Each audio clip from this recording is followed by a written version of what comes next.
హంగామా చేస్తూ నిన్న అదొక పెద్ద మేళాలాగా మందడంలో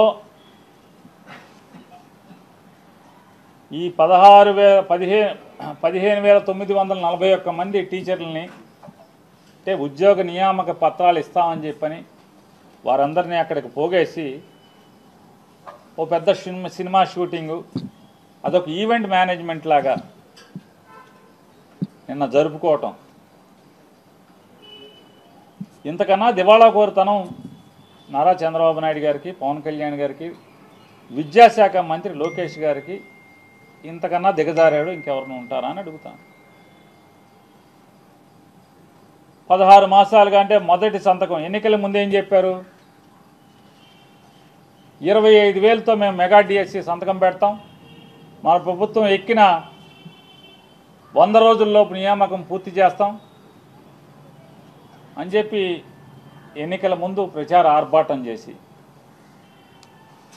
ఎన్నికలు అయిన తర్వాత మొదటి సంతకం అని చెప్పి మెగా డిఎస్సి మీద మొదటి సంతకం అని చెప్పి దాన్ని 15,941 పోస్టులకి పరిమితం చేసి, అప్పటికే జగన్మోహన్ రెడ్డి గారు ఇచ్చినటువంటి నోటిఫికేషన్ 6,100 టీచర్ పోస్టుల నియామకానికి జగన్మోహన్ రెడ్డి గారు ఇచ్చినటువంటి ఆ ప్రభుత్వం ఇచ్చినటువంటి 6,100 టీచర్ల నియామకం నోటిఫికేషన్ కూడా దీంట్లోకి క్లబ్ చేసి ఈ 6,100తో కలిపి మీరు ఇచ్చిన నోటిఫికేషన్తో కలిపి ఎన్ని ఇవ్వాలి? 16,000 అని చెప్తున్నారు కదా, 22,000 చిల్లర రావాలి కదా. కానీ 15,941 పోస్టులకి ఎందుకు ఇచ్చారు అంటే జగన్ గారు నియామకంకి నోటిఫికేషన్ ఇచ్చినటువంటి 6,100 కూడా 6,100 నోటిఫికేషన్ పోస్టులు కూడా మీ ఖాతాలో కలుపుకుంటారు. మీ ఖాతాలో కలుపుకుని అప్పుడు ఎంత అవుతాయి? 10,000 పట్టుమని 10,000 పోస్టులు కూడా లేనటువంటి మీ డిఎస్సిని 15,000 అని చెప్పి ఈ 15,900 ఇచ్చి అంటే ఏంటిది ఈ ఉత్సవం ఏంటి? ఈ టీచర్లు అందరూ కూడా బీఈడీలు చదువుకుని లేదా సెకండరీ గ్రేడ్ టీచర్ ట్రైనింగ్ చదువుకుని ఎన్నో ఏళ్లుగా ఎదురు చూసి వారి యొక్క ప్రతిభ మీద ఉద్యోగాలు సంపాదించినటువంటి పరిస్థితులు వారి అయితే మీరేదో వారందరికీ ఎన్నికల ముందేమో 25,000 మందిని తీస్తామని చెప్పారు. ఎన్నికలు అయిన తర్వాత ఏమో జగన్మోహన్ రెడ్డి గారు 6,100 పోతే మీరంతా కలిపి 9,000 పోస్టులు కూడా ఇవ్వని పరిస్థితి. దానికి హంగామా, ఆర్భాటం, ఖర్చు, సినిమా షూటింగు. ఈ ప్రచార ఆర్భాటం కోసం ఇన్ని చేస్తే మరి జగన్మోహన్ రెడ్డి గారు 4 మాసాల తన అధికారంకి వచ్చినటువంటి 4 మాసాల్లోపు 35,000 మంది పర్మనెంట్గా ఉద్యోగస్తుల్ని సచివాలయాలను నియామకం చేయటం. అదొకటే కాకుండా మొత్తంగా తన 5 ఏళ్లలో 2,14,000 నియామకం చేయటం. కేవలం ఒక్క వైద్య విద్య ఆరోగ్యంలోనే సుమారుగా 50,000 పైచీలకు ఉద్యోగాల్ని దాంట్లో మెడికల్లో నియామకం చేయటం. ఏ రోజు ఈ రకంగా జనాన్ని పోగేసి వాళ్ళ ప్రతిభతో చదువుకుని కష్టపడి వారికి మీరేదో ఘనకార్యం చేసినట్టు ఆ 1,35,000 జగన్మోహన్ రెడ్డి గారు 1,35,000 సచివాలయ ఉద్యోగస్తులకి ఏ రోజు మీకులాగా ఈ ఆర్భాటం హంగామా చేయలే? లేదా మెడికల్ డిపార్ట్మెంట్లో ఇచ్చిన 51,287 పోస్టులకు కూడా ఆయన ఎక్కడా కూడా హంగామా అడావిడి చేయలేదు. లేదా నారా చంద్రబాబు నాయుడు గారు ఆర్టీసీ ఎన్నికల ముందు 2019 ఎన్నికల ముందు ఆర్టీసీ ఉద్యోగస్తులందరూ కలిసి పెద్ద సభ పెట్టుకుని ఆర్టీసీలో ఉద్యోగస్తులందరినీ కూడా ప్రభుత్వం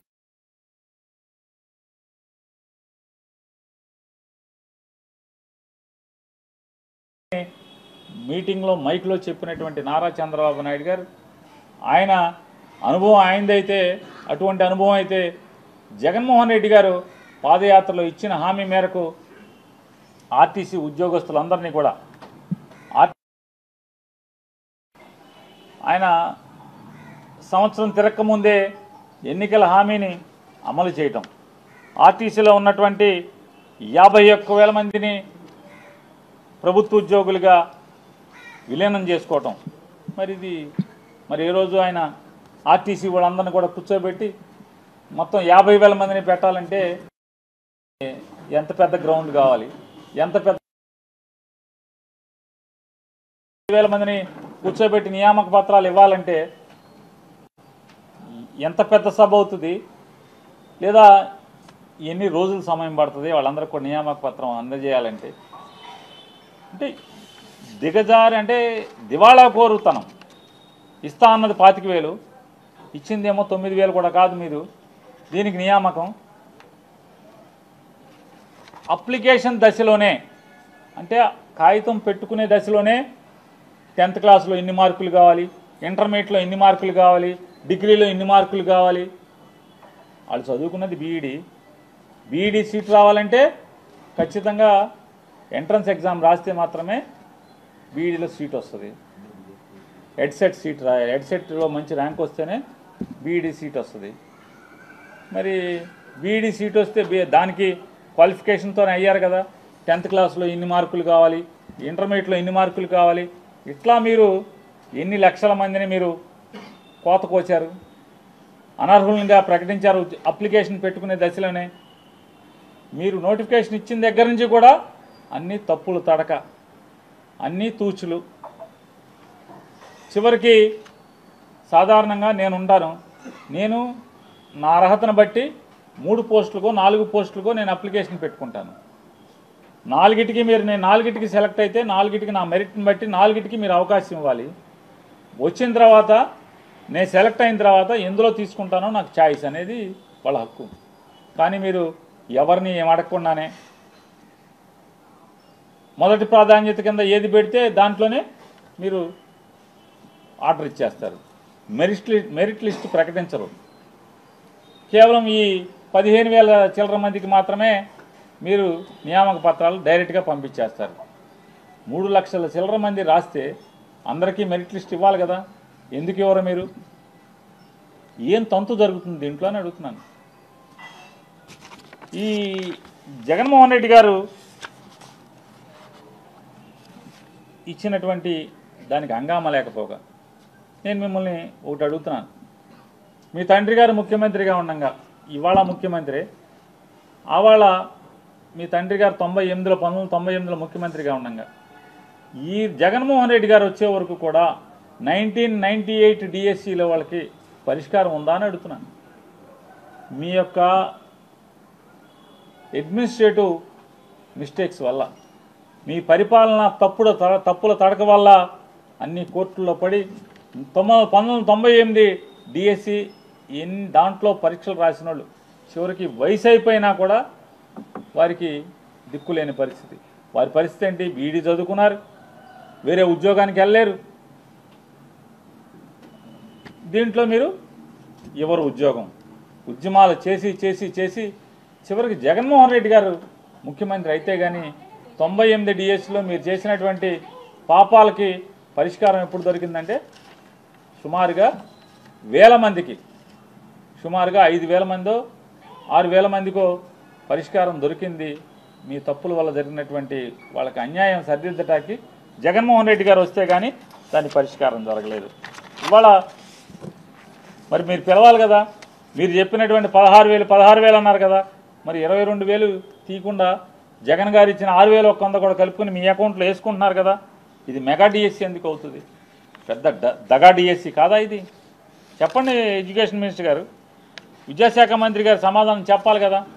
ఇవాళ సమాచార హక్కు చట్టం కింద ఒక డిఎస్సి చదువుకున్న టీచర్ గారు ఆయన సమాచార హక్కు చట్టం కింద విద్యాశాఖకి ఆయన ఒక కాగితం పెట్టుకుంటే ఇవాళకి ఆంధ్రప్రదేశ్ రాష్ట్రంలో ఖాళీలు ఉన్నటువంటి టీచర్ల సంఖ్య 27,409 టీచర్లు ఖాళీ ఉన్నాయని చెప్పని ఇవాళ ఖాళీలు ఉన్నాయని చెప్పారు.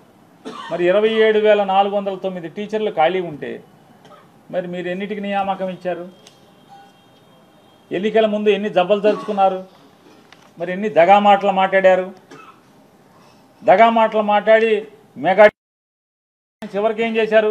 దగానే చేసింది మీరు. 2025 డిఎస్సి నోటిఫికేషన్లో మీరు చేసిన దగా కాదా? ఎన్నో ఏళ్లుగా కాంట్రాక్ట్ టీచర్లుగా విద్యా వ్యవస్థలో పనిచేసి పాఠాలు చెప్తున్నటువంటి వారికి వెయిటేజ్ మార్కులు ఇవ్వలేదు. మరి అన్నేళ్ళు వెట్టి చాకరీ చేయించుకుంటున్నాయి కదా ప్రభుత్వాలన్నీ కూడా. అది ఏ చంద్రబాబు నాయుడు గారి ప్రభుత్వం లేదా ఏ ప్రభుత్వం అయినా మరి దాంట్లో వెయిటేజ్ మార్కులు ఇవ్వకపోవటం వల్ల మరి వారు చేసినటువంటి సేవలు తక్కువ జీతానికి కాంట్రాక్ట్ ఉద్యోగాలు చేసినటువంటి టీచర్లందరూ కూడా వారికి అన్యాయం జరిగింది కదా. అలాగే ప్రశ్నాపత్రాల్లో అనేక ప్రశ్నలు తప్పులు తడక మీరు సమాధానాలన్నీ కూడా మీరు ఇచ్చారు. ఇచ్చిన దాంట్లో తప్పులు ఉన్నాయని చెప్పని అందరూ పిటిషన్లు పెట్టారు. మరి దానికి ఏమన్నా సక్రమంగా దాన్ని సరిచేశారా? సరిచేసిన దానికి ఏం మార్కులు ఇచ్చారు?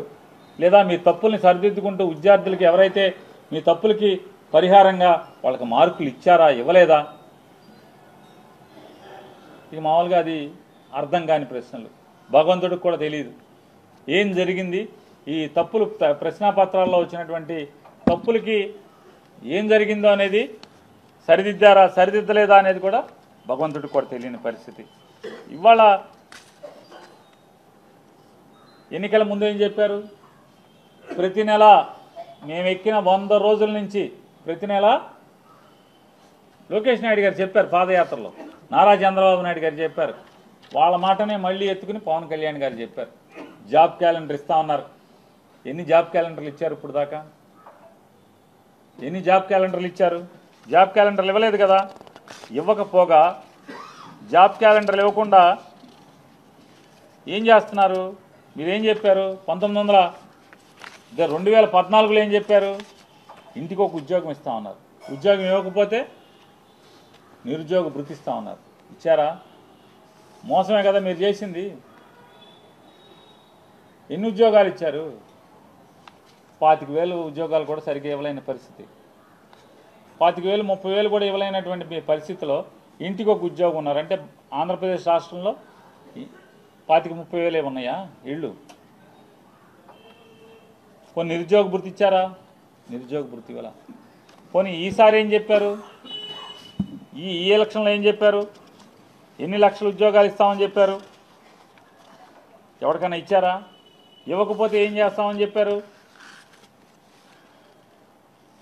ఇవ్వకపోతే ఏం చేస్తున్నారు? నిరుద్యోగ భృతి ఇస్తాన్నారుగా, ఇచ్చారా ఎవరికన్నా?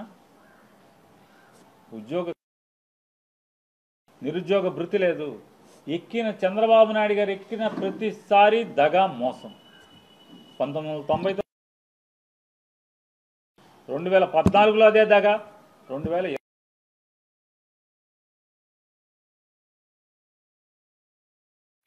ఉద్యోగాలు కల్పిస్తామని చెప్తారు. లక్షల ఉద్యోగాలు అంటారు. నిరుద్యోగ భృతి అంటారు. ఇవ్వలేకపోతే ఏమన్నా మేము చేయలేకపోతే చొక్కా పట్టుకోమంటారు. ఎక్కడికి వచ్చి పట్టుకోవాలి? మీరేమో హెలికాప్టర్లోనూ విమానాల్లో ఎక్కి తిరుగుతూ ఉంటారు. ఉద్యోగం లేనటువంటి నిరుద్యోగులేమో రోడ్ల వెంబడి సైకిల్ మీద తిరుగుతూ ఉంటారు. ఎక్కడికి వచ్చి పట్టుకోవాలి? నుంచోవాలి కదా. పని ఎక్కడో దయచేసి సెంటర్కి ఊరూరికి నేను ఉద్యోగాలు ఇవ్వలేకపోయినా నా చొక్కాలు పట్టుకోమని మీరు అవకాశం ఇవ్వాలి కదా. అవకాశం ఎవరు? చొక్కాలు పట్టుకుంటాకి. ఈ ఇంత దగా మోసం ఆర్భాటం ఇటువంటి హంగామాలు చేస్తూ చివరికి ఏంటయ్యా అంటే ఈ ప్రభుత్వం ఏంటయ్యా అంటే ఇదొక ఈవెంట్ మేనేజ్మెంట్ ప్రభుత్వం. ఎన్నో సంవత్సరాలుగా అనాదిగా పెన్షన్లు ఇస్తూ వస్తున్నారు. కొత్తగా ఒక్క పెన్షన్ ఇవ్వలేదు. పాత పెన్షనే ఈయన ఒక హెలికాప్టర్ విమానం హెలికాప్టర్ వేసుకెళ్తాడు, రెండు కలిపి. ₹1 కోటి షామ్యానాకి కుర్చీలకు అవుతుంది. అక్కడ ఈయన వెళ్ళి ఒక పెన్షన్ ఇచ్చి మళ్ళీ ఒక షూటింగు, ఒక నాటకం, దాన్ని ఏమంటారు, ఒక స్కిట్టు, ఒక షార్ట్ ఫిల్ము, ఇదంతా ముందే మ్యాచ్ ఫిక్సింగ్. ఏదో ఆయన సడన్గా వాళ్ళ దగ్గరికి వెళ్ళినట్టు, ఆటో ఎక్కినట్టు ఆడికో మైకు ఉంటుంది, ఈడికో మైకు ఉంటుంది. ఆయనకో మైకు, ఈయనకో మైకు. ముందే మైకులు ఎట్టుకుంటారు, సర్ప్రైజ్ లాగా వెళ్తారు. అదా ఇదా అని పాఠాలు వల్లి వేస్తారు. కర్నూలులో కాయగూరలు కొనుక్కుంటాకి వెళ్ళారు కదా, ఇంటికి కాయగూరలు కొనుక్కొచ్చారు కదా, ఉల్లిపాయలు కూడా కొనుక్కొచ్చారు కదా. కర్నూలులో మార్కెట్ రైతు బజార్కి వెళ్ళారు కదా. రైతు బజార్లో ఉల్లిపాయలు రోజు మార్కెట్లో రోడ్ల మీద పారబోస్తున్నారు రైతులు. పట్టించుకోరా అని అడుగుతున్నాను. ఫోటోలు మాత్రం సినిమా తీసుకొచ్చేశారు. రైతు బజార్కి వెళ్ళి ఉల్లిపాయలు కొనుక్కొచ్చారు. మామిడికి ఇవ్వాలి ఉల్లిపాయలు అని చెప్పని. మా బియ్యం కాపు సారాకి, బ్రాందీకి, ఆల్కహాల్ తయారు చేయడానికి మాత్రమే పనికొస్తాయి. మరి పొగాకు పండిస్తున్నారు కదా, పొగాకోడికి గిట్టుబాటు ధర ఇప్పిస్తున్నావా? మిర్చికి గిట్టుబాటు ధర ఇప్పిస్తున్నావా? ఏ పంటకి? కందులకి ఉందా గిట్టుబాటు ధర? పెసలకి, మినువులకి గిట్టుబాటు ధర ఉందా? శనగలకి గిట్టుబాటు ధర ఉందా? ఉల్లికి గిట్టుబాటు ధర ఉందా? దేనికి గిట్టుబాటు ధర ఉంది? అరటికి గిట్టుబాటు ధర ఉందా? ఏ పంటకి గిట్టుబాటు ధర ఉంది? పసుపుకి గిట్టుబాటు ధర ఉందా? నారా చంద్రబాబు నాయుడు ప్రభుత్వంలో ఏ పంటకి నువ్వు చెప్పినట్టుగా మేము పండించే ధాన్యం తింటాకి పనికిరావు, మరి మిగతా అన్నీ కూడా తింటాకి పనికి వస్తాయి కదా. ఏ పంటకి గిట్టుబాటు ధర ఇస్తున్నారు మీరు? ఎవరికి ఇస్తున్నారు? మామిడికి గిట్టుబాటు ధర ఉందా? డబ్బా కొట్టుకున్నారు, హంగామా చేశారు. మామిడికి కేజీ 4 రూపాయలు ఇస్తున్నామని చెప్పని సబ్సిడీ కింద, అంటే కాంపాషనేట్ చేస్తూ రైతుకు నష్టపరిహారం కింద 4 రూపాయలు ఇస్తున్నామన్నారు. ఎన్నాళ్ళు అయింది? ఎన్ని నెలలు అయింది జీవో ఇచ్చి? నారా చంద్రబాబు నాయుడు గారిని నేను ప్రశ్నిస్తున్నా, పవన్ కళ్యాణ్ గారిని ప్రశ్నిస్తున్నా. 4 నయా పైసలైనా ఎవరికన్నా చిత్తూరులో మామిడికాయ రైతుకి వేశారా అని అడుగుతున్నాను. ఛాలెంజ్ చేస్తాను. ఎన్నాళ్ళైంది మీరు హంగామా చేసి? జగన్మోహన్ రెడ్డి గారు వెళ్తే ఎన్ని మాటలు మాట్లాడారు, అవాకులు చవాకులు పేరారు. జగన్ గారి ప్రోగ్రాంని ఆపడానికి ట్రై చేశారు. జగన్ గారి ప్రోగ్రాంలో రైతుల్ని కేసులు కట్టారు, రైతుల మీద. జగన్ గారి మీద కేసులు కట్టారు. మేము 4 రూపాయలు ఇస్తుంటే జగన్ వెళ్ళి ఇప్పుడు వెళ్ళి అడావుడి చేస్తున్నాడని. 4 రూపాయలు కాదు, కేజీకి 4 పైసలు ఎవరికైనా ఇచ్చారా మీరు? నారా చంద్రబాబు నాయుడు గారు ఆంధ్రప్రదేశ్ రాష్ట్ర ఖజానా నుంచి 4 పైసలు ఎవరికైనా ఇచ్చారా? ఎందుకు ఇవ్వలేదు? దగా కదా. జగన్ ఎక్కడికి వెళ్తే అక్కడ ఏదో ఒక స్టేట్మెంట్ ఇవ్వటం, దగా చేయటం. పొగాకు చుట్టాకి వెళ్తే వెంటనే కేంద్ర ప్రభుత్వానికి రాయటం. పెమ్మసాని వెళ్ళి కేంద్ర మంత్రిని కలుస్తాడు. మిర్చి కోసం వెళ్తే లెటర్ రాస్తారు. పెమ్మసాని వెళ్ళి లేకపోతే రామ్మోహన్ నాయుడు వెళ్ళి మంత్రులను కలుస్తారు. అప్పుడు దాకా మీరు పడుకున్నారా? జగన్ వెళ్ళే వరకు లేకరా? రైతులను పట్టించుకోరా? ఈ రాష్ట్ర ప్రజలను పట్టించుకోరా అని అడుగుతున్నాను. పాలనని గాలికి వదిలేసి ముగ్గురు 3 హెలికాప్టర్లు 3 విమానాలు వేసుకుని రామోజీరావు గారి కొడుక్కి సిగ్గన్నా లేదు. జగన్ 51 సార్లు బెంగళూరు వెళ్ళి వచ్చాడంటాడు. జగన్కి బాధ్యత లేదు, ప్రతిపక్ష బాధ్యత లేదు, ఎమ్మెల్యే బాధ్యత ఒకటే ఉంది. ముఖ్యమంత్రి, ఉప ముఖ్యమంత్రి, డిఫాక్టో ముఖ్యమంత్రి ముగ్గురు కలిసి ఎక్కడ ఉంటున్నారు? ఎన్నిసార్లు హైదరాబాద్ వెళ్ళి వస్తున్నారు?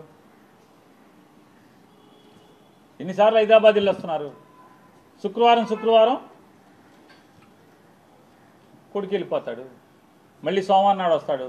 శనివారం తండ్రి వెళ్ళిపోతాడు, సోమవారం నాడు వస్తాడు మళ్ళీ. ఈయనేమో అట్నుంచి అక్కడే ఉంటాడు.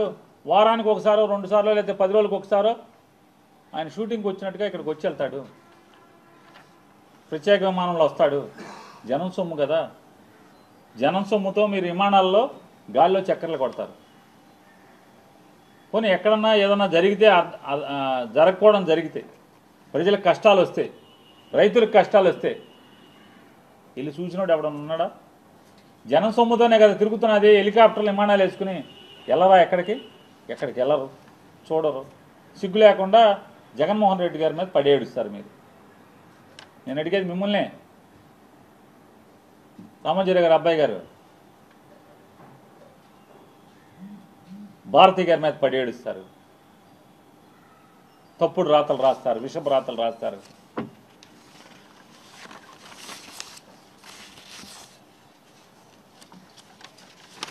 ఇంకా ఇప్పటికైనా జగన్ మీద పడి ఆడటం మాని కూటమి ప్రభుత్వం కానీ లేదా ప్రభుత్వాన్ని మోస్తున్న మీడియా కానీ జగన్మోహన్ రెడ్డి గారి మీద పడి ఆడటం మాని జనం కోసం మీ మీద ఎన్నో ఆశలతో ఎన్నో అభూత కల్పనలు అరిచేతిలో వైకుంఠం చూపించారు ప్రజలకి. ప్రజల గురించి పట్టించుకోండి, వాళ్ళ కష్టం వస్తే వెళ్ళి చూడండి. ఇంకా ఇప్పటికి సంవత్సరం 16 మాసాలు అయిపోయింది. ఇప్పటికి 16 మాసాలు అయినా కూడా ఇంకా జగన్ మీద పడి ఆడవటం, ప్రజలకు ఏం కావాలో చూసి ఆడవమని చెప్పని హితవు పలుకుతూ నిన్న అసెంబ్లీలో జగన్మోహన్ రెడ్డి గారు ప్రతిపక్ష నాయకుడిగా అసెంబ్లీలో నాకు సమయాన్ని ఇచ్చేటువంటి, అంటే పాలక పక్షంతో ధీటుగా ఆంధ్రప్రదేశ్ రాష్ట్రంలో ఉన్నటువంటి ఏకైక అసెంబ్లీలో ఉన్నటువంటి ఏకైక ప్రతిపక్షంగా ఆంధ్ర రాష్ట్రంలో ప్రభుత్వానికి వ్యతిరేకంగా పనిచేస్తున్నటువంటి ఏకైక పార్టీగా 40% ఓట్లు తెచ్చుకున్నటువంటి రాజకీయ పార్టీగా ప్రజల పక్షాన ప్రభుత్వం చేస్తున్నటువంటి పాపాలు, ప్రభుత్వం చేస్తున్నటువంటి తప్పులు, ప్రభుత్వం చేస్తున్నటువంటి మోసాలని నిలదీయటం కోసం అసెంబ్లీలో నా గళం వినిపించడానికి సరైన సమయాన్ని ఇచ్చేదానికి నాకు అవకాశం కల్పించండి అని చెప్పని కోర్టును ఆశ్రయిస్తే కోర్టు స్పీకర్ గారిని నోటీస్ అందజేస్తే దాని మీద ఏమాత్రం వయసుకు కానీ ఆ కుర్చీకి కానీ కూర్చున్న కుర్చీకి కానీ విలువివ్వకుండా మరిచి మాట్లాడేటువంటి అవాకులు చవాకులు పేలుతున్నటువంటి ఆ వ్యక్తి మాట్లాడుతుంటే అతనికి తందానా అని భజన కొడుతూ కామినేని శ్రీనివాస్ గారు కైకులూరు శాసనసభ్యులు మాజీ మంత్రివర్యులు 5 ఏళ్ళు దాదాపు 4.5 ఏళ్ళు నారా చంద్రబాబు నాయుడు గారితో పాటు మంత్రి పదవి ఎలగెట్టినటువంటి కామినేని శ్రీనివాస్ గారు లేచి మాట్లాడతాడు తనకు తనే. ఈరోజు దాకా ఏ రోజు కైకులూరులో దారుణాలు జరిగిన, కైకులూరులో కష్టాలున్నా, కైకులూరులో రోడ్లు బాగోపోయినా, కైకులూరులో గ్రామాలకు మంచినీళ్ళు రాకపోయినా, కైకులూరులో ప్రజలకు కష్టాలు ఎదురైనా, కైకులూరులో ఒక దళిత వాడ మీద జనసేన పార్టీకి సంబంధించిన వాళ్ళందరూ కూడా కిరాతకంగా పైశాచికంగా కత్తులతో దాడి చేసి హత్యాయత్నం చేస్తే దాని మీద ఏ రోజు కూడా మాట్లాడ్డాయన. పోలీసుని ఏ రోజు కూడా దండించడు, ఒక్కడిని నిలదీయడు.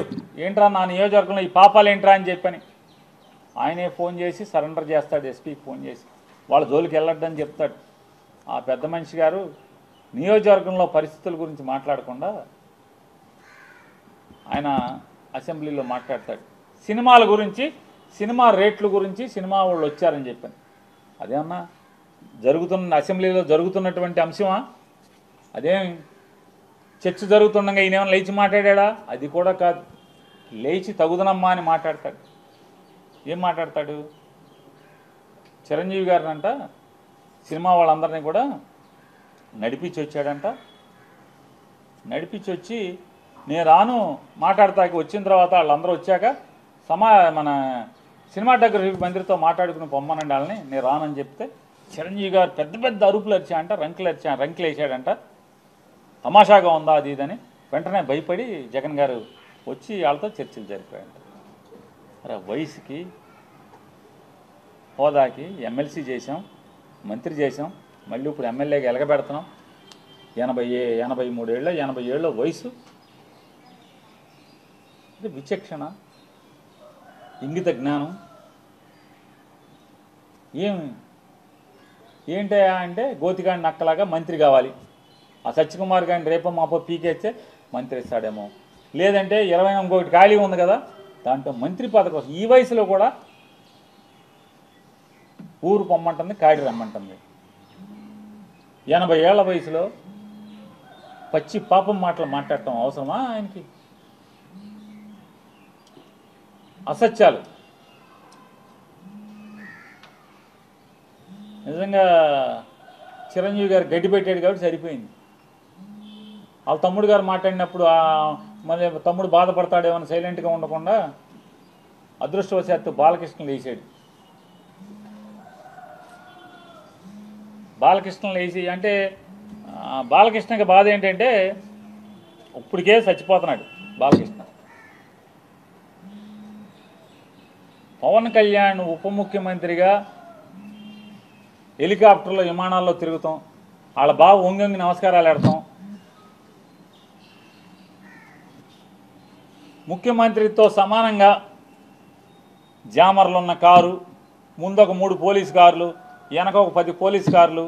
అసలు మామూలుగా పవన్ కళ్యాణ్ కారు దిగంగానే వాళ్ళ బావ కన్నా ఎక్కువగా ఓ 25 మంది పోలీసులు చుట్టూ సఫారీలు వేసుకుని తుపాకులు వచ్చుకుని ఓ 25 మంది పోలీసులు. కొత్తలాడిపోతున్నట్టున్నాడు మనోడు.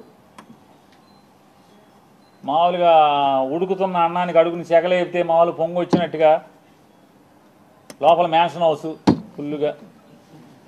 అసలు రాను రాను ఏమైపోతుందంటే ఇట్లాంటి వాళ్ళ మూలంగా ఆర్టీసీలో కండక్టర్కి డ్రైవర్కి డ్యూటీ ఎక్కేప్పుడు బ్యాందీ సారా తాగేప్పుడు పెడతారు. గొట్టం ఏంటంటే నోట్లో గొట్టం పెడతారు, బ్రీత్ అనలైజర్.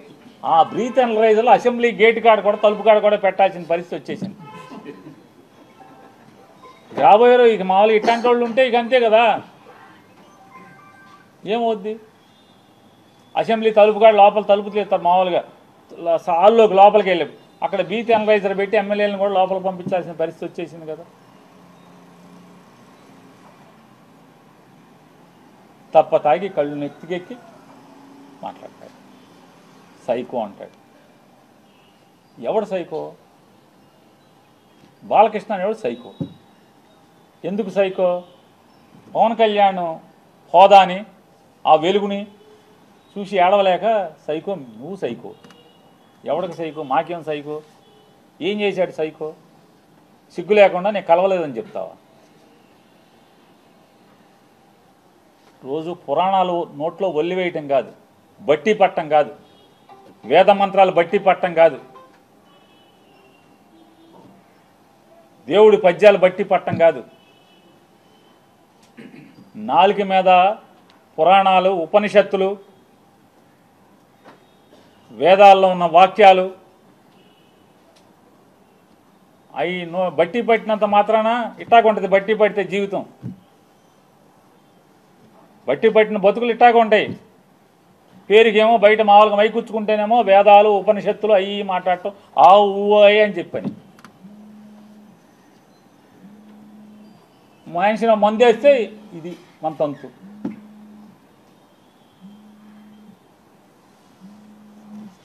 కామినేని శ్రీనివాస్ చిరంజీవిని పొగుడుతున్నాడు. ఆకాశానికి చెబుతున్నాడు చిరంజీవిని. చిరంజీవి ముఖ్యమంత్రిని రంకెలేస్తే జగన్ బయటికి పరిగెత్తుకొచ్చాడు అని ఆకాశాన్ని లేపితే ఈయన ఉండబట్టలేకపోయాడు. లేచిపోయి వెంటనే కామినేని శ్రీనివాస్ గారు సైకో, అప్పుడు వచ్చారు కదా సినిమా వాళ్ళు అది ఇదని. సాక్షాత్తు బాలకృష్ణ నాతో ఫోన్లో మాట్లాడాడు, నాతో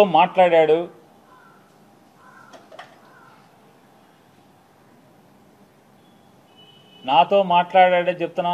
నాకు జన్మనిచ్చిన నా తల్లిదండ్రుల మీద ప్రమాణం చేస్తున్నా, నువ్వు చేయి నాతో మాట్లాడలేదని చెప్పాను. మీ అమ్మా నాన్న మీద మాటకి చెప్తారు కదా. అరే ఎన్టీ రామారావు గారు, బసవతారకం గారు ఎంత క్యారెక్టర్ ఉన్నవాళ్ళు, ఎంత సంస్కారవంతంగా బతికారు వాళ్ళు, ఎంత సంస్కారవంతంగా బతికారు. వాళ్ళ కడుపును పుట్టి ఈ రకమైనటువంటి నీచపు మాటల అసెంబ్లీలో. పోనీ ఎక్కడో అక్కడ కూర్చుని చీకట్లో మందేస్తా మాట్లాడామంటే అది వేరు. ఎవడో వీడియో తీసే ఫోన్లో తీసేశాడు, బయట పెట్టేశాడంటే అర్థం ఉంది. అసెంబ్లీలో మాట్లాడతారు. నన్ను అడిగావు బాలకృష్ణ, నన్ను అడిగావు ఫోన్ చేసి, జగన్మోహన్ రెడ్డి గారితో అపాయింట్మెంట్ ఇచ్చు నేను వచ్చి కలుస్తానని చెప్పాను. అఖండ సినిమా కోసం మిరియాల రవీందర్ రెడ్డి ఆయన ఎవరో ఉన్నాడు, నా దగ్గరికి వచ్చాడు. నన్ను అడిగి 10 మందితో మాట్లాడించి అపాయింట్మెంట్ తీసుకుని నా దగ్గరికి వచ్చాడు. సార్ మా హీరో గారు మాట్లాడుతా అంటున్నారు, కొద్దిగా మాట్లాడండి సార్ అన్నాడు. మీకు అభ్యంతరం అన్న. నాకే అభ్యంతరం లేదు, మాట్లాడండి, నేను మంత్రిని, మాట్లాడాలి, బాధ్యత, మాట్లాడించండి అని మాట్లాడావు. జగన్మోహన్ రెడ్డి గారు ఎట్టా ప్రవర్తించాడు? నేను వెళ్ళి అడిగితే, సార్ బాలకృష్ణ ఫోన్ చేశాడు సార్, వస్తాడంటే మిమ్మల్ని కలుస్తా అంటే కొద్దిగా అపాయింట్మెంట్ ఇవ్వండి అని అడిగాను. ఏ బాలకృష్ణ? చంద్రబాబు నాయుడు బామ్మర్ది. అవునండి, ఆయన బామ్మర్ది. మన దగ్గరికి ఎందుకు, ఏం పని ఏంటి అంటాను. అఖండ సినిమాకి లీనియంట్గా ఉండాలంట. వాళ్ళు బ్లాక్లో అమ్ముకుంటారు టికెట్లు, ఎక్కువ షోలు వేసుకుంటారు, బాగా సినిమాకి ఎక్కువ ఖర్చు అయిందంట. మామూలుగా బడ్జెట్ 45 కోట్లు ఎంతో అనుకుంటే అది ఆ డైరెక్టర్ వల్ల అంటే ఎక్కువగా అమ్మారని చెప్పని రేట్లు ఎక్కువగా అమ్మారంట. ఎక్కువగా అమ్మటం వల్ల దాన్ని 70 కోట్లకు తీశారంట. కాబట్టి అమ్మపోతే సినిమా బాగా తీసాం, బాగా వచ్చింది, మంచి సినిమా తీశాను కాబట్టి చూడండి పొమ్మని అడుగుతున్నాడండి. సరే ఏదో మాట్లాడేది సరే, వాళ్ళకి ఏమైనా సాయం కావాలంటే చేసి పెట్టని చెప్పారు. అంత హుందాగా ప్రవర్తించినటువంటి జగన్మోహన్ రెడ్డి గారి గురించి మాట్లాడే భాష. వాళ్ళ తండ్రి గారు ఏం చేశాడు మీకు సాయం తెలీదా? యావజ్జీవ కారాగారం అనుభవించాల్సినోడు కదా. జీవితంలో మర్చిపోతాడు ఎవడన్నా? మనిషి జన్మెత్తినోడు చిన్న సాయం చేస్తే ఎవరు కూడా మర్చిపోరు. అట్లాంటిది ఏమవ్వాలి? ఏం చేశారు? కొడుకు సాయం చేశాడే తెలీదా? చేశాడు కదా. అడగంగానే మీరు రాబాబా మేము జగన్ దగ్గరికి రామని చెప్పు, తప్పే ఉంది. రాజకీయంగా వాడుకో, మేము ఎప్పుడు జగన్ కలవలేదని చెప్పు, తప్పే ఉంది. నిజమే కదా, జగన్మోహన్ రెడ్డి గారిని ఎప్పుడు కలవలేదు, ఓకే. అంతేగాని నేను రానన్నాను, ఎవడు రానన్నది? ఎవడు? హాస్పిటల్ బిల్లు కోసం డాక్టర్ హరికృష్ణ, ఎవరైతే ఆరోగ్యశ్రీ చూసేవాడు హరికృష్ణతో మాట్లాడలేదు? మా బావ ఉండగానే బిల్లులు ఆగిపోయినాయి, మాకు బిల్లులు ఇప్పించండి అని అడగలేదా? బిల్లులు ఇవ్వలేదా జగన్ గారు? ఏం సైకో మీ బసవతారకం హాస్పిటల్ని ఎప్పుడన్నా ఇబ్బంది పెట్టాడా? మీరు అమరావతిలో జగన్మోహన్ రెడ్డి గారికి ముందు అంటే మీ బావ గవర్నమెంట్లో బసవతారకం హాస్పిటల్, క్యాన్సర్ హాస్పిటల్కి మీరు స్థలం తీసుకుని జగన్ వచ్చాడని చెప్పి కట్టకుండా మీరు హాస్పిటల్ ఆపేసి ఇప్పుడు కొత్తగా శంకుస్థాపన చేస్తారు మీరు. అంటే ఎవడు సైకో? నువ్వా సైకో, జగన్మోహన్ రెడ్డి గారు సైకో? సైకో బుద్ధులు, సైకో ఆలోచనలు ఎవరై? తప్పు కదా, ఇట్లా మాట్లాడచ్చా అని అడుగుతున్నాను. ఇప్పుడు మీకు చిరంజీవి గారు అంటే పడదు, ఈర్ష్య ఉంది. పవన్ కళ్యాణ్ అంటే ఈర్ష్య ద్వేషాలు ఉన్నాయి. పట్టుకో అలా కూములు చచ్చిపోతున్నారు ఇంకో లోపల. అది మీ బావకే చెప్పుకోవాలి. బావా మనం సపరేట్గా తోసేద్దాం బావ, వీళ్ళని అనవసరం బావా, మనం 124 వాళ్ళ 21 ఎంతో కదా, మన పనిలో మనం ఉందాం బావానా అని మీ బావకు చెప్పుకోవాలి. ఊరోళ్ళ మీద జగన్ మీద పడి ఆడవటం ఎందుకు?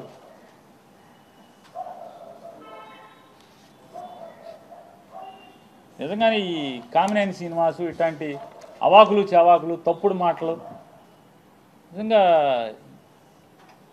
చిరంజీవి గారికి విలువిచ్చి, మర్యాద ఇచ్చి, సొంత అన్నలాగా ఆయన్ని ఆత్మ అభిమానంతో చూసుకుంటే, చివరికి పవన్ కళ్యాణ్ ఇట్లాంటి చాలామంది ఇట్లాంటి తప్పుడు మాటలు మాట్లాడి ఎన్ని నిందలు మోసాం ఈరోజు దాకా కూడా. దాదాపుగా ఒక 3-4 సంవత్సరాలుగా ఎన్ని నిందలు మోస్తూ వస్తున్నాం. నిజంగా చిరంజీవి గారు ఇవాళ రాసినటువంటి ఉత్తరమే పవన్ కళ్యాణ్ వాగినప్పుడే రాసి ఉంటే కనుక అతను నోరు మూతపడేది, జగన్ గారి మీద కూడా ఇంత విషం చిమ్మేటువంటి పరిస్థితులు ఉండేవి కాదు. సరే మంచికో చెడుకో చిరంజీవి గారిని కూడా స్వాగతిస్తున్నాను. ఇట్లాంటి దుర్మార్గులు కామినేని శ్రీనివాసు, బాలకృష్ణ లాంటి తప్పుడు మాట్లాడేవాళ్ళు, దుర్మార్గులు, కిరాతకులు, నోళ్లు మూయించేటువంటి మంచి పని ఇవాళకైనా చేశారు చిరంజీవి గారు. ఆయన తక్షణం స్పందించినందుకు మనస్ఫూర్తిగా ఆయన స్వాగతిస్తున్నాం. ఆయన మాటల్ని, ఆయన రిలీజ్ చేసినటువంటి ఆ ఉత్తరాన్ని, జరిగిన సంఘటనలు చెప్తూ, అంటే అంత గొప్పగా వాళ్ళని చూస్తే ఈ రోజుకి మేము తప్పులు చేసి ఉంటే సినిమా ఇండస్ట్రీ పట్ల మేము తీసుకున్న నిర్ణయాలు తప్పుడు నిర్ణయాలు అయితే నారా చంద్రబాబు నాయుడు గారిని పవన్ కళ్యాణ్ గారిని ఇద్దరిని నేను నిలదీస్తున్నాను. మేము ఇచ్చిన జీవో ఈ రోజుకి మీరు ఎందుకు ఇంప్లిమెంట్ చేస్తున్నారు? రద్దు చేయాలి కదా. మా నిర్ణయం తప్పుడుదైతే, సినిమా పరిశ్రమ పట్ల మేము తీసుకున్న నిర్ణయాలు తప్పుడు నిర్ణయాలు అయితే మీరు ఎందుకు రద్దు చేయట్లేదు? అదే జీవోను అనుసరించి వాళ్ళకి మీరు అందరికీ సినిమా రేట్లు ఎందుకు మీ దగ్గరికే రావాలని ఎందుకు కోరుకుంటున్నారు?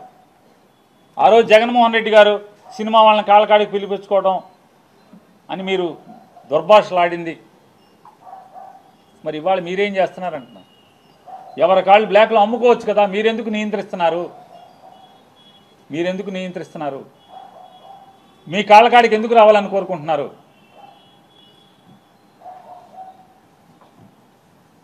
మీ కాళ్ళకాడికి ఎందుకు రావాలని కోరుకుంటున్నారు? అంటే మీరేమో పైనుంచి పైలోకం నుంచి సరాసరి బ్రహ్మదేవుడు బొడ్లోంచి ఊడిపడ్డారు. జగన్మోహన్ రెడ్డి గారేమో వాళ్ళ అమ్మ కడుపులోంచి ఊడిపడ్డాడు నేల మీద. మీరు చేస్తే అన్ని పత్తిత్తు కౌరులు మీరు చేసేవన్నీ, అతను చేస్తే పాప పనులు అవన్నీ జగన్మోహన్ రెడ్డి గారు చేస్తే. సిగ్గు లేకుండా అదే జీవోని అనుసరిస్తున్నారు. సినిమా ఇండస్ట్రీలో అదే సాంప్రదాయాన్ని అదే రూల్స్ని మీరు ఎందుకు కొనసాగిస్తున్నారని అడుగుతున్నాను. కొనసాగించకూడదు కదా. జగన్మోహన్ రెడ్డి గారు ఆ రోజు కూడా చిరంజీవి గారికి, మహేష్ గారికి, అలాగే మన రాజమౌళి గారికి, ప్రభాస్ గారికి వీళ్ళందరికీ చెప్పారు, నా భయం ఏం లేదు అన్నా, నా భయాలు ఒకటే, మీరు పేదవాడికి సినిమా టికెట్ అందకుండా తీసుకెళ్ళిపోయే పరిస్థితి ఉంటే, కుటుంబం సినిమాకి వెళ్తే మినిమం 1000 రూపాయల నుంచి 2000 రూపాయలు లేచి వెళ్ళిపోతే, ఇవాళ ఓటీటీ వచ్చేసినాయి, నెలకి 100 రూపాయలు కడితే చందా మొత్తం అన్ని సినిమాలు ఇంట్లో చూసే పరిస్థితి ఉన్నప్పుడు, టీవీ స్క్రీన్లు కూడా మారిపోయినాయి, అన్ని ఓఎల్ఈడీలు ఇట్లాంటి రకరకాల డిజిటల్ 8,000K 10,000K భవిష్యత్తులో ఇంకా మారిపోయే పరిస్థితులు ఉన్నాయి. హై క్వాలిటీతో హై రెజల్యూషన్తో cinema sound system, effective sound systems వచ్చేసినాయి టీవీల్లో. సినిమా దెబ్బతినేస్తుంది. సినిమా థియేటర్లో కళ్యాణ మండపాలు గాను కాంప్లెక్స్లు కానీ మారిపోయే పరిస్థితులు వస్తాయి. మీరేసుకుంటాక సినిమా థియేటర్ దొరికే పరిస్థితి ఉండదన్నా, మీరు ఆలోచించండి అన్నా అని చెప్పి అందరికీ చెప్పారు. అందుకోసమే తప్పితే వేరే ఏం కాదు. సామాన్యుడికి ఇదొక్కటే మాత్రమే ఎంటర్టైన్మెంట్ అయిన తెలుగువాడికి ఎంటర్టైన్మెంట్ అయిన సినిమా పరిశ్రమ మూతపడే పరిస్థితి వస్తుంది. థియేటర్లు ఉండవు, క్లోజ్ అయిపోతాయి థియేటర్లు అని చెప్పారు. అందుకు గురించి తప్పితే నాకేంటన్నా, మీరు ఎవరు సంపాదించుకుంటే, మీరు 50 కోట్లు తీసుకుంటే 100 కోట్లు తీసుకుంటే నాకేంటన్నా? మీరు కష్టపడతారు, చేసుకుంటారు. ఆయన ఇంకో మాట కూడా ఆ రోజు చర్చలో మాట్లాడారు, అన్నా మీరు సంవత్సరానికి ఒక సినిమా, 2 సంవత్సరాలకు ఒక సినిమా తీస్తే సినిమా ఇండస్ట్రీ కూడా టెక్నికల్ టీం అంతా కూడా చచ్చిపోద్దన్నా. మీరు టెక్నీషియన్స్ అందరూ కూడా మీరు ఒక సినిమా తీస్తారు, కానీ మీరు సంవత్సరానికి 4-5 సినిమాలు తీయకపోతే టెక్నీషియన్స్ ఏమైపోతారు? క్యారెక్టర్ ఆర్టిస్టులు ఏమైపోతారు? వాళ్ళ గురించి కూడా ఆలోచించండి అన్న సినిమా పెద్దలందరూ కూడా. సంవత్సరానికి ఒక సినిమా మీరు తీస్తే ఉన్నవాళ్ళు పెద్దవాళ్ళందరూ కూడా 4 సినిమాలు తీస్తే 5 సినిమాలు తీస్తే అందరూ కలిసి, మరి క్యారెక్టర్ ఆర్టిస్టులు, చిన్న నటులు భోజనం ఎట్లా? టెక్నీషియన్స్కి భోజనం ఎట్లా? భోజనం ఎవడో పెడతాడు? ఇదొక వ్యసనం లాంటిది. దీనికి అలవాటు పడ్డాడు, దీనికి తప్పితే ఇంకో పనికి వెళ్ళలేడు. ఇవన్నీ చర్చ వచ్చినాయి. మీరందరూ 4 సినిమాలు చేస్తే బాగుంటుంది ఒక్కొక్కళ్ళు సంవత్సరానికి కనీసం అని చెప్పారు కదా, మాట్లాడుకున్నాం కదా. ఇంత గొప్పగా సినిమా ఇండస్ట్రీ గురించి మాట్లాడాడు కదా. మీరందరూ విశాఖపట్నంలో స్థలాలు ఇస్తాను, ఇల్లు కట్టుకోమని చెప్పాడు కదా చిరంజీవి గారు. విశాఖపట్నంలో, రాజమండ్రిలో, కర్నూలులో, తిరుపతిలో ఒక్కొక్క స్టూడియో ఏర్పాటు చేద్దాం, ఒక్కొక్క ఫ్లోర్ కడదాం, మీరందరూ గవర్నమెంట్ నేను స్థలాలు ఇస్తాను, మీరు ఒక్కో చోట ఒక్కొక్క స్టూడియో కట్టండి, అంటే ఫ్లోర్ కట్టండి, షూటింగ్లు చేసుకుందాం, మీరు కాపురాలు కూడా వైజాగ్కి రండి అని చెప్పని జగన్ గారు మిమ్మల్ని రిక్వెస్ట్ చేశాడు కదా. వెంటనే చిరంజీవి గారు స్పందించి స్థలం కూడా కొనుక్కున్నారు కదా. ఏమాట కాబట్టి చిరంజీవి గారు ఆ రోజు జగన్మోహన్ రెడ్డి గారు పట్ల సోదర వాత్సల్యం, తమ్ముడు వాత్సల్యంతో ఉండేవారు. ఆ రోజు ఉన్నారు. ఈయన కూడా నా అన్న అన్నట్టుగానే ఆయన కూడా ఉన్నారు. ఇన్వైట్ చేయగానే రామ్ చరణ్ గారు, చిరంజీవి గారు ఇద్దరు కలిసి స్థలం కొనుక్కున్నారు వైజాగ్లో. గవర్నమెంట్ ఇచ్చేదే ఉందిలే, మనం కొనుక్కుందాం, ఊరికి ఎవడో ఒకటి మాట అంటాడు, చిన్న చిన్న వాళ్ళకి స్థలాలు వస్తే పర్లేదని అని చెప్పి చిరంజీవి గారు స్పందించారు. ఇంత గొప్పగా సినిమా ఇండస్ట్రీ పట్ల నారా చంద్రబాబు నాయుడు గారు సినిమా వాళ్ళని వాడుకోవటం తప్పితే ఏనాడన్నా సినిమా ఇండస్ట్రీకి ఉపయోగపడ్డా? నాడు రాజశేఖర రెడ్డి లేదా జగన్మోహన్ రెడ్డి గారు తప్పితే, సినిమా ఇండస్ట్రీని వాడుకోవటం తప్పితే నారా చంద్రబాబు నాయుడు గారు ఎప్పుడు ఉపయోగపడ్డాడు సినిమా ఇండస్ట్రీకి అని అంటున్నాను. సినిమా వాళ్ళని ప్రచారానికి వాడుకోవటం, సినిమా వాళ్ళని అడ్వర్టైజ్మెంట్లు తయారు చేయడానికి వాడుకోవటం తప్పితే ఏ రోజు ఏం జరిగింది? నాడు తండ్రి కానీ నేడు కొడుకు కానీ సినిమా ఇండస్ట్రీకి అండగా నిలబడితే ఇంత కామినేని శ్రీనివాసును బాలకృష్ణ కలిసి ఇంత అసహ్యంగా మాట్లాడతారా? ఇంత నీచంగా మాట్లాడతారా?